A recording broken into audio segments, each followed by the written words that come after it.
On the planet Bethel, located somewhere in the Segmentum Solar, a worthless cog in the endless war machine of an imperial manufactorum engages in his daily tasks. His name, he thinks, might have been Matthew, but his ID number was all he really amounted to, M41125. But he never voiced his concerns. Like everyone else, he was born and raised in service for the Imperium of Man.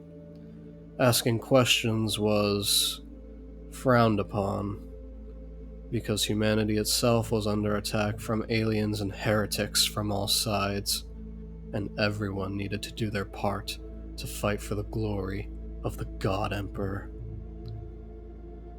But he would wonder about what kind of creatures were they fighting? How long will it last? Why won't the ecclesiarchy tell us anything? Questions like these festered in his psyche as he performed his menial labor. During the times he was allowed respite, he would have idle chat with his coworker, G3554, or Gary, about the speeches of the tech priest. But it never felt genuine, and never seemed to make him feel uplifted like the others. Matthew wondered if there was anyone who thought like him. At the end of his labor, he dared to wonder if the Emperor was so powerful. Why doesn't he just end this damn war? Such curiosity was heresy, and he knew it. Immediately, he stopped this thought. If he worked hard and had faith, it would lead to happiness. Because of the work necessary for the war effort, marriage was treated as a promotion assigned by the overseers. He wanted so desperately to be approved for it. This made him recall his mother and father again, as they always seemed so joyful together, even though they struggled. Though he never knew why they would bring a child into such a cruel world. His parents died during a reactor malfunction some time ago. Workplace accidents like this were so common in the lower hives. Matthew himself would have been a victim of one, had the metal pipe not moved a few inches just before crushing him.